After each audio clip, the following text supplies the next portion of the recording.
थाना प्रभारी के नेतृत्व में बच्चों द्वारा मैं हूं अभिमन्यु अभियान का नाटकीय अभिनय सदर बाजार शाठुरा में थाना प्रभारी श्रीमती रितु चौहान के नेतृत्व में द्रौपदी पब्लिक स्कूल के बच्चों द्वारा मैं हूं अभिमन्यु अभियान का नुक्कड़ नाटक के माध्यम से प्रस्तुतिकरण किया गया।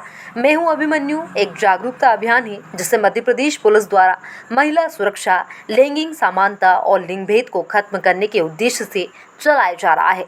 यह अभियान महाकाव्य महाभारत के पात्र अभिमन्यु की तरह महिलाओं की सुरक्षा सुनिश्चित करने के लिए प्रेरित करता है, जो एक चुनौतीपूर्ण चक्रव्यूह को तोड़ने का प्रतीक है। इस अभियान के तहत पुलिस स्कूलों, सार्वजनिक स्थानों और गांवों में जाकर लोगों को महिलाओं और बालिकाओं के अधिकारों और उनके खिलाफ होने वाले अपराधों के बारे में जागरूक करती है। इसी क्रम में शाठुरा क्षेत्र में थाना प्रभारी रितु चौहान ने इस अभियान में अपनी पहल दिखाते हुए नवदुर्गा झांकिया में इस अभियान के माध्यम से रूढ़िवादिता, दहेज प्रथा, नशा मुक्ति के लिए अपनी विशेष पहल चलाई।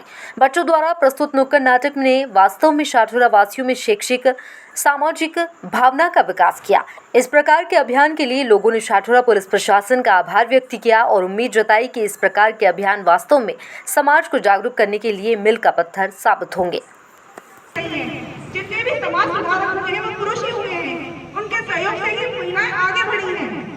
जिस पुरुष को महिला होती है, जिसको यदि सहारा मिलेगा तो वो प्रफुल्लित होती है, अन्यथा वो मुरझा जाती है।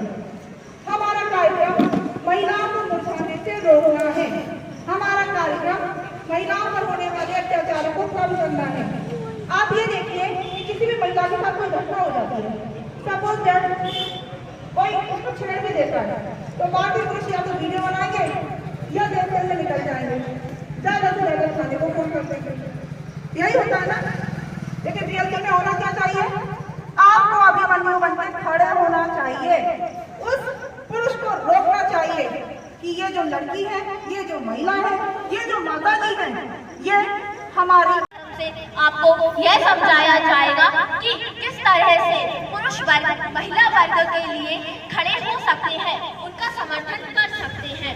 और इसी पर मैं अपने विद्यालय की छात्र एवं छात्राओं से अनुरोध करूंगी कि वो आए और अपनी प्रस्तुति यहाँ पर आरंभ करें। और यहाँ पर जो पहली प्रस्तुति होगी वो दहेज प्रथा पर आधारित। दिया नहीं, हमारे बेटी में तो अच्छी नौकरी है, इज्जत है, उस हिसाब से तो तुम्हारे घर वालों को दहेज ज्यादा देना चाहिए था। आजकल लोग दहेज में क्या कुछ नहीं देते, टीवी देते हैं, फ्रिज देते हैं, बहुत कुछ देते हैं, लेकिन तुम्हारे घर वालों ने तो हमें सबके सामने शर्मिंदा कर दिया।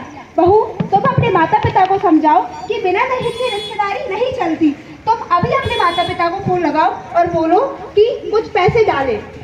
नहीं माँ जी, मैं ऐसा नहीं कर सकती। मेरे पिता ने मेरा विवाह कर्ज लेकर किया है।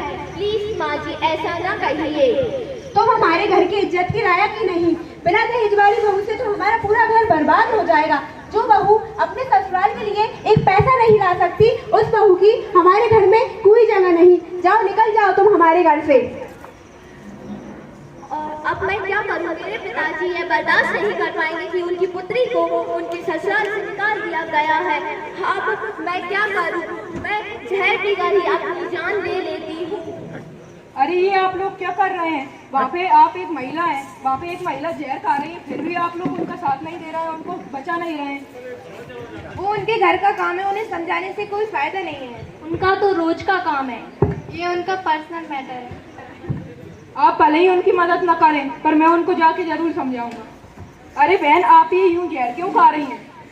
तो मैं क्या करूं भाई साहब? मेरे ससुराल वाले मुझे दहेज के लिए रोजाना परेशान करते हैं। मैं इससे तंग आ गई हूँ, इसलिए मैं इस समस्या की जड़ को ही खत्म कर देना चाहती हूँ। पर आपका ये डिसीजन गलत है। आपको उन्हें समझाना चाहिए कि दहेज देना और दहेज लेना दोनों ही जुर्म है। नहीं, मैं ऐसा नहीं कर सकती। मैं अपने परिजन के खिलाफ आवाज नहीं उठा सकती। तो चलिए, मैं जाके आपकी फातिमा को समझाता हूँ। चलिए। अरे माँ जी, आप ये क्या कर रही हैं? आप आपकी बहू को इतनी दहेज के लिए टॉर्चर क्यों कर रही हैं? तो मैं क्या करूं? शादी से पहले इसके माँ बाप ने बोला था कि हम शादी के बाद आपको दहेज देंगे, लेकिन अब तो शादी को इतना समय हो चुका है, लेकिन अभी तक एक पैसा भी नहीं आया घर में। पर ये एक कानूनी जुर्म है। अगर सोचिए, आपकी खुद की बेटी को कोई दहेज के लिए इतना परेशान करे और बाद में वो जहर खाने का फैसला ले, तो क्या आपको ये अच्छा लगेगा? मुझे माफ करना बहू।